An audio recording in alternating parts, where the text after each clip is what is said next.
¿Cómo se dieron cuenta de que está el Señor dirigiéndose a la iglesia? Pero si tienen ahí lo de la sal, pero ¿a quién se le dice que es sal? A la iglesia. Y son luz, pero sí, a lo largo de la historia, desde aquel momento se ha sabido que la iglesia es la luz del mundo. ¿Cómo dicen que esto es para judíos? Yo me escandalizo. Yo soy una persona muy mayor, pero muy mayor, aunque me conserve joven. Y tengo 42 años en esto. Y no dejo de escandalizarme cada vez que veo que estas personas son incapaces de corregir. Han tenido siglos para darse cuenta de que aquí se está hablando a la iglesia, la luz, la sal, y después que el Señor se dirige a los discípulos y los compara y les dice: ustedes van a ser los fundadores, pero que tu justicia, es decir, tu rectitud, tu conducta moral, tiene que ser mayor que la de esto, incluida la limosna, sí Señor, porque eso es moral.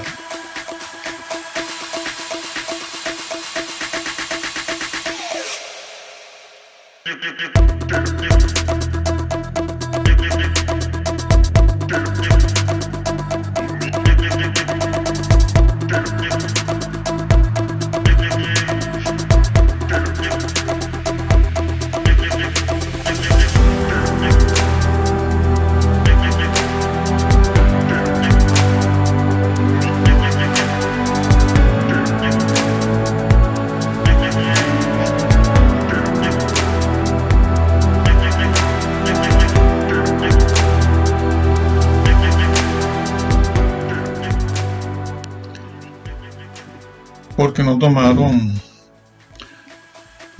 en cuenta los mismos versículos que están ahí, que lo hayan hecho en aquella época, pero han tenido unos cuantos siglos para corregirlo. No lo han hecho.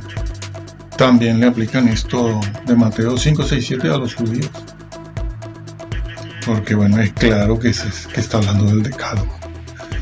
Pero bueno, lo vemos, nos toca ver eso. Mateo 5, es muy claro.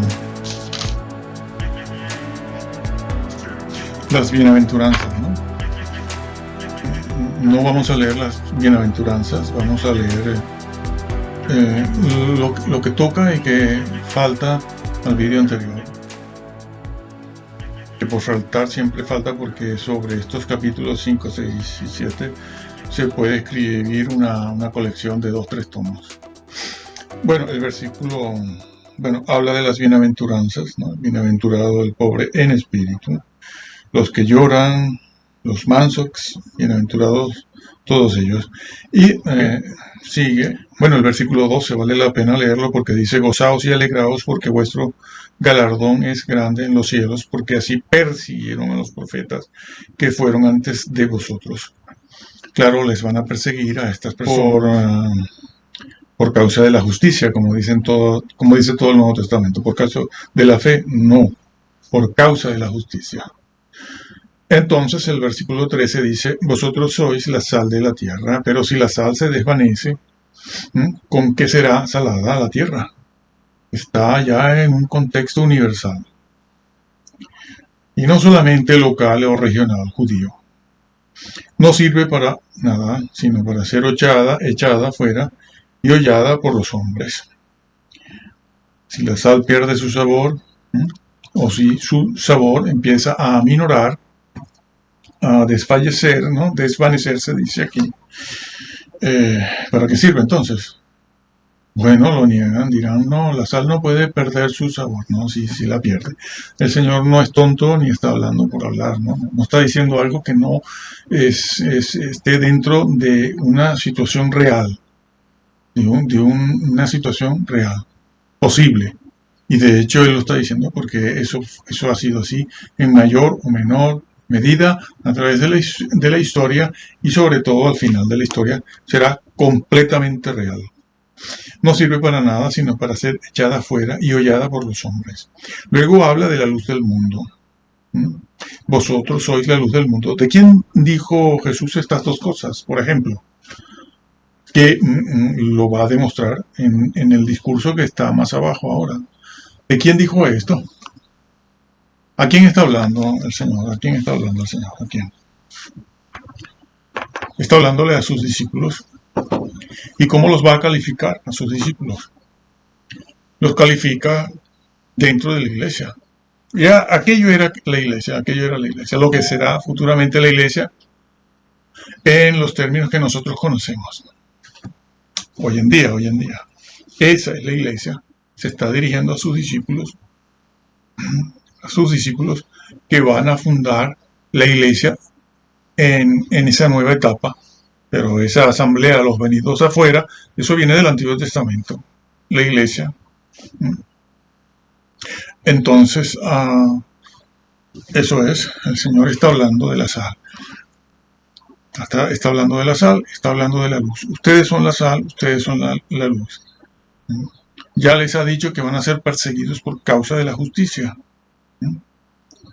Eso es lo que está dicho, ¿no? Por causa de la justicia en todas partes. Bueno, se lee. Bienaventurados sois cuando por mi causa os vituperen y os persiguen y digan toda clase de mal contra vosotros mintiendo. Muy bien, aquí se habla por causa de Jesús.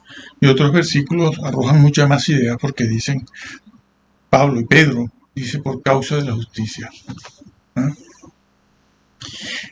Bueno, por causa de Jesús, vamos a ver lo que dice Jesús aquí, entonces en esto. Entonces está diciendo eso, y ya empieza a verse en qué escenario se está ubicando el Señor en el Sermón del Monte, diciendo estas cosas. Porque esto de la sal y esto de la luz está dicho a la iglesia, no es solo para judíos, es para judíos y es para los gentiles que se irán añadiendo, como ciertamente va a decir ahora. Porque ahora dice, no penséis que he venido a abrogar la ley. ¿Por qué Jesús dijo esto? Porque habían quienes pensaban que el Mesías o alguien vendría y quitaría la ley. Siempre han habido de esos en todas partes, en todos los tiempos. Pero el Señor, claro, ya se está ubicando en ese contexto universal. Y dice algo, esa sal, si pierde su sabor, no sirve para nada. Ya está dejando de entrever en este mensaje del Sermón del Monte, capítulos 5, 6 y 7, que es posible, como hemos visto en los vídeos anteriores, que es posible caer, sí señor, en pecado y ser condenado definitiva y totalmente. Está esa expresión echado fuera, ¿no? Aquí dice ser hollada por los hombres, y en otras partes dice echado a las tinieblas de afuera. Frase que le han quitado su gravedad a estas personas, ¿no? Con este tema del puño alzado y todo lo demás. Entonces, está diciendo eso. Y entonces es cuando pasa, no hay una interrupción en su mensaje, que no les confunda el título que está aquí. Jesús y la ley, ¿no? Hay una continuidad en su mensaje. Y entonces dice, no penséis que he venido a abrogar la ley, sino a cumplirla. Y entonces pasa a decir todo aquello. Mi palabra no pasará, cielo y tierra pasarán, pero mi palabra no pasará. Y él está dando un valor eterno, permanente, a su palabra. ¿Cuál palabra? ¿Cuál? ¿Qué es lo que no pasará? Lo va a decir a continuación. Porque hay una unidad de tema en todos estos capítulos hay una unidad de tema. Hay una unidad de doctrina, hay una unidad en la exégesis. El Señor no está seccionando, que es lo que hacen estas personas. Seccionan, de aquí para acá es para judíos, este trocito es para cristianos y estos otros para los ateos. Pero si hay una unidad de pensamiento, no me lo cortes, porque entonces no hay quien entienda la Biblia. A menos que haga el curso que tú me estás ofreciendo. Pero yo no voy por ese curso, yo voy por la Biblia. Yo voy por aquí. Entonces, el Señor está diciendo eso. Mi palabra no pasará. Y por eso Él dice, yo no he venido a abrogar la ley. Algunos creen que la ley va a pasar. pero mi palabra no va a pasar. El cielo y la tierra pasarán. Y hay algunos que creen que la ley terminará cuando termine la tierra esta y venga una nueva. No, no. Olvídese de esas ilusiones, porque está pensando en el cielo y en los goces eternales en función de los goces terrenales. Y ya todos sabemos en lo que piensan algunos. Yo no lo voy a tratar aquí. Entonces, cielo y tierra pasarán, pero mi palabra no pasará. Y entonces, con eso ya empieza o continúa dándonos a entender que Él nos va a abrogar su ley, que su ley es de valor permanente, no es solo para judíos, porque los judíos sí van a desaparecer allí con el templo. En el año 70 se acaba todo, se acabó, pero su ley no se acabó, siguió en la iglesia. Y tan es así que Él dice, cualquiera que afloje. La palabra esa quebrantar en el griego todos lo saben ya, eso es ya de conocimiento popular. Ese vocablo, esa palabra en griego es aflojar, no es quitar, que les gusta eso, el que quite no, es aflojar, es aminorar, es restarle valor a algún precepto de su ley, porque en la ley está el decálogo, pero están las normas y están los preceptos y están los testimonios, que son unos cuantos, todo de orden moral, todos son de orden moral. Y entonces el Señor lo ha dicho aquí. Cualquiera que afloje, aminore, eso es lo que hacen. Desde el momento en que un miembro de la iglesia, ustedes 4, ustedes 20, van y preguntan y dicen, señor pastor, o señor obispo, señor padre o cura, y esto aquí, dicen, no te preocupes por eso. Esas son cosas pequeñas, insignificantes. Tú vive tu vida feliz y tranquilo, tú ven aquí y ya está. Sí. A veces puede que tengan razón en alguna cosa y otras veces te están enviando a la ajena directo, porque están aflojando, y venga, y esto que Roma sí cree en los mandamientos, siempre ha creído, siempre. Es la otra parte, es la contrapartida, esa parte que nos dice que la ley no. Incluso, no lo voy a explicar ahora, pero incluso una cosa que cuando yo lo vi, bueno, me acosté vaya en cama, como dicen que ¿se acuerdan de Colosenses 2? Donde se dice que el Señor crucificó en la cruz el acta de los decretos que había contra nosotros. Entonces dicen, no puede ser eso de Mateo 5, 6, 7, porque el Señor, el decálogo lo crucificó y ya no vale para nada. Eso lo dijo el apóstol Pablo en Colosenses 2, no recuerdo, versículo 9 serán. Bueno, yo me quedé así, Dios mío, ¿dónde ha llegado esta gente? O sea, claro, nada de decálogo, nada de ley moral, nada de nada. Eso fue crucificado. Pero Pablo dice todo lo contrario. Pablo dice todo lo contrario, el Señor mismo lo dice. La iglesia del siglo I, la iglesia apostólica del siglo I y II, dicen todo lo contrario también. ¿Qué están diciendo ustedes de que el decálogo fue crucificado? ¿Qué entienden ustedes por el acta de los decretos que habían en contra del hombre? Han entendido mal eso, Eso es un horror decir eso. Y va contra lo que el Señor está diciendo aquí en Mateo 5, 6, 7. ¿Qué han hecho? Y no corrigen. Bueno, que se equivocaron en el siglo XVI, pero ustedes han tenido unos cuantos siglos para corregir y han tenido mucho más recursos para darse cuenta de lo que viene diciendo. No lo tomaron en cuenta estos versículos. No se ubicaron en el escenario donde está Jesús. Y entonces el Señor dice, cualquiera que quebrante uno de estos más pequeños, pequeño será llamado. Pero más adelante va a decir que otros se condenan. Eso coincide con lo que más tarde va a decir Pablo en 1 Corintios 3, que nosotros ya hace 1 año y medio se lo dijimos, ¿no? El maestro que edifica con oro, el que edifica con heno, que se salvó de milagro, no tendrá un grado de glorificación importante. No está en la ajena, pero está pasando esa persona eh, no estará muy bien. No estará quemándose, pero tampoco estará donde estarán los que fueron fieles, los que edificaron con oro y piedras preciosas, y estará casi que con remordimiento. Eso incluso lo atestigua la historia de 3000 años. Y está el otro maestro que se condenó por insistir. Destruyó. ¿Qué destruyó? Como ya hemos dicho miles de veces, la fe, que se destruye. Herejías destructoras de qué, como decía Pedro lo decía, herejías destructoras. ¿Destructoras de qué? De la fe. La herejía destruye la fe, como veremos en esta serie de estudios para ustedes. Pero bueno, se graban y se les pone a estos 4 gatos. Sí, sí. Bueno,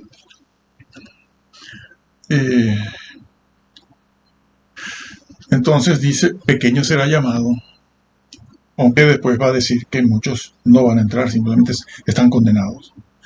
Y cuando está diciendo eso, inmediatamente dice de qué está hablando. Está montado en ese escenario de la iglesia universal, donde su palabra no pasará jamás, aunque pase la tierra. Y entonces se gira a sus discípulos. ¿Por qué? Porque se gira a sus discípulos. Porque todo lo que está diciendo, se lo está diciendo a ellos, que van a ser los fundadores ahora de la iglesia. Entendida la iglesia, los llamados de afuera, como todos los procedentes del mundo gentil, que van a ponerse al lado de los judíos salvos, derribándose la pared que había en medio, como decía Pablo. Se derribó la pared, ahora todos están juntos, todos forman la iglesia. Ya el Señor pondrá a cada quien en su sitio, unos en Israel, porque la nación de Israel quedará, y otros en otro sitio, y otros en otros sitios. Ese es otro tema, no es el nuestro aquí. Pero eso es lo que se está diciendo aquí. Y entonces el Señor mira a los discípulos y les dice, hablando de la sal, hablando de la luz, hablando de la ley, que aflojen, los que aflojen, que casi toditos ellos están, sus pastores, claro. Sí, bueno, ustedes lo saben, que van aflojando todo. Los aflojatuercas, sí, los aflojatuercas, pero te la dejan ahí. Te la aflojan y te la dejan ahí, ¿no? Con la llanta, el rin del coche, del carro. No te quitan las tuercas, te las deja, pero están aflojadas.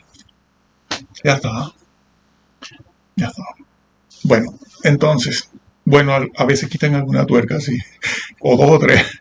Entonces, eso es lo que está dicho ahí. Y entonces pasa a los discípulos y los mira y les dice, y si vuestra justicia no es mayor que la de los, hace una sección, separa el mundo judío de la iglesia, porque está hablándole a la iglesia. Esto no es solo para judíos, esto es para cristianos, para judíos. El Señor allí lo deja patente, visible, claro. ¿Cómo es que no lo vieron estos señores? ¿Cómo se dieron cuenta de que está el Señor dirigiéndose a la iglesia? Pero si tienen ahí lo de la sal, pero ¿a quién se le dice que es sal? A la iglesia. Y son luz, pero sí, a lo largo de la historia, desde aquel momento se ha sabido que la iglesia es la luz del mundo. ¿Cómo dicen que esto es para judíos? Yo me escandalizo. Yo soy una persona muy mayor, pero muy mayor, aunque me conserve joven. Y tengo 42 años en esto. Y no dejo de escandalizarme cada vez que veo que estas personas son incapaces de corregir. Han tenido siglos para darse cuenta de que aquí se está hablando a la iglesia, la luz, la sal, y después que el Señor se dirige a los discípulos y los compara y les dice, ustedes van a ser los fundadores, pero que tu justicia, es decir, tu rectitud, tu conducta moral, tiene que ser mayor que la de esto, incluida la limosna, sí Señor, porque eso es moral. Es que la pobreza es violencia. A ver si A ver si despertamos. La pobreza, la miseria, es violencia. Y eso es un asunto moral. Porque claro, estos están obsesionados con la fornicación, que les encanta, ¿no? El adulterio, la lujuria. Y están viendo a ver si con la doctrina de Calvino pueden hacer algo por ahí, que el Señor los perdone, porque David y Salomón, sí, y te sacan eso permanentemente, te lo están sacando. Es que Salomón, y incluso les han dicho que Salomón fue salvo, porque todo lo que él escribió de bueno lo escribió después, se arrepintió, después de haber sacrificado en el fuego a sus propios hijos, de tantas mujeres que tenía. Sí, señor, eso está ahí. Bueno, ya lo pusimos en un video. Ahí ellos no hablan de falta de amor, no, ahí no hablan de eso. Falta de amor, sí. Y entonces los mira, si vuestra rectitud, si vuestra justicia no es mayor que la de los fariseos, tampoco tienes premio. No, tampoco entras en el reino. Has de seguir mi justicia. Testimonios, preceptos, normas y decálogo. Has de vivir a la altura de lo que yo gané para ti. Has de vivir a la altura de lo que yo gané para ti. Pablo lo decía, revestidos del nuevo hombre creado en la fe. Hombre, no, la fe no. Es permanente esto. Y no hablo de estos jóvenes de 38 o 40 años, hablo de los de 60 y 70 años, que en su vida fueron incapaces de dedicarse a escudriñar esto y creerlo y salirse de allí. Y son hombres de más de 50 años. ¿Qué podemos esperar de estos de 35, 25 que se han añadido ahora en los últimos 15 años? Nada, porque sus líderes de arriba nunca quisieron aceptar la verdad.